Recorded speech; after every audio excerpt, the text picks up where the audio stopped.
देश में खेलों के नाम पर फर्जीवाड़े का बड़ा खेल चल रहा है, जहां खिलाड़ियों के सर्टिफिकेट से लेकर नौकरी तक के सौदे होते हैं। फर्जी खेल संघ बनाए जाते हैं, कागजों में टूर्नामेंट कराए जाते हैं और नेशनल टूर्नामेंट के नाम पर खिलाड़ियों से मोटी रकम वसूल कर उन्हें फर्जी सर्टिफिकेट पकड़ा दिए जाते हैं। देश में खेलों के नाम पर किस तरह से ये फर्जीवाड़ा चल रहा है, देखिए इस खास रिपोर्ट में। देश में चल रहा है खेलों का फर्जी कारोबार। खिलाड़ियों से वसूले जाते हैं करोड़ों रुपए, नौकरी के झांसे में दिए जाते हैं फर्जी सर्टिफिकेट, नए नए नाम से बना लिए हैं खेल संघ, स्थानीय स्तर पर करा लिया रजिस्ट्रेशन, खेल मंत्रालय से नहीं है इनकी मान्यता। राजस्थान, हरियाणा, महाराष्ट्र व गुजरात में चल रहा बड़ा खेल। सबसे पहले आप ये सर्टिफिकेट देखिए। इस सर्टिफिकेट को देखकर ये नहीं कहा जा सकता कि इस सर्टिफिकेट सेकंड हैंड होगा। आप खुद चकरा जाएंगे इस सर्टिफिकेट को देखकर। ये certificate second toga national games 2017 का है। हरियाणा के धर्मेंद्र सिंह ने इस टूर्नामेंट में कबड्डी में हिस्सा लिया और गोल्ड मेडल जीतने का दावा किया। इसके आधार पर नौकरी के लिए भी अप्लाई कर दिया।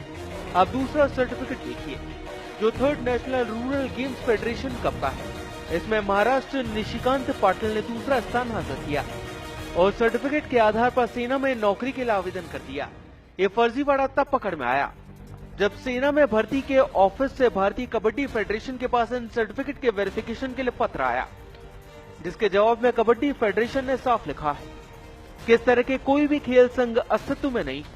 इसके बाद जब हमने गूगल पर traditional Olympic games association India तलाश किया तो किसी तरह की कोई वेबसाइट तो नहीं मिली। हाँ, एक फेसबुक पेज जरूर नजर आया जिस पर लिखा है कि क्लब, जिला या फिर राज्य कोऑर्डिनेटर बनने के लिए संपर्क करें। साथ ही में कुछ मोबाइल नंबर भी लिखे हैं, यानी कि सौदे के लिए खुला आमंत्रण। लेकिन खेलों का ये फर्जी कारोबार यही नहीं रुकता।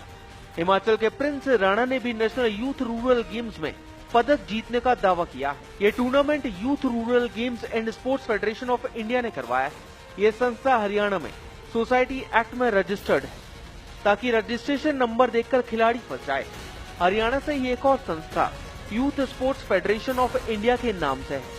यहाँ से भी युवाओं को सर्टिफिकेट जारी किए गए, जो कि पूरी तरह से फर्जी। इनका खुलासा भी तब हुआ जब सर्टिफिकेट लेकर खिलाड़ी नौकरी के लिए आवेदन करने पहुंचे, लेकिन संबंधित खेलों की भारतीय फेडरेशन ने इन सर्टिफिकेटों को सिरे से खारिज कर दिया।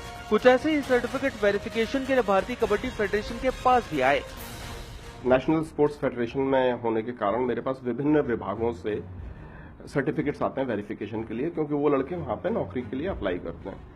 तो हमारी नॉलेज में ऐसा बहुत सारे सर्टिफिकेट्स आए हैं जिनमें कि ऐसी संस्थाएं बनी हुई हैं जिन संस्थाओं का विश्व में कोई अस्तित्व ही नहीं है, जैसे कि इंटरनेशनल यूथ ओलंपिक कमेटी।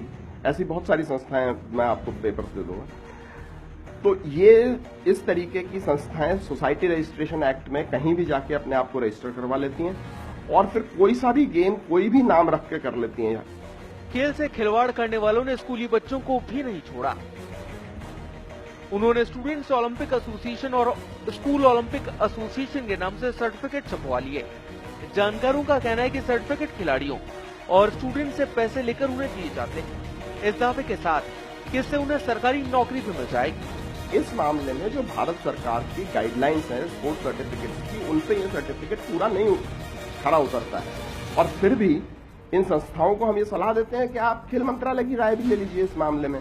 और हमने अपनी तरफ से ये सारा का सारा मामला खेल मंत्रालय के संज्ञान में फोटोकॉपीज भेज करके दे दिया है। क्योंकि इसमें होता क्या है कि जब हमारे यहाँ से, मैं सिर्फ अपने खेल की बात कर रहा हूँ, ऐसे और बाकी के खेलों के भी संघ होंगे जो जवाब दे रहे होंगे, क्योंकि जाहिर है जब उन्होंने खेल नहीं किया है तो वो उस प्रमाण पत्र को वेरीफाई तो नहीं कर सकते।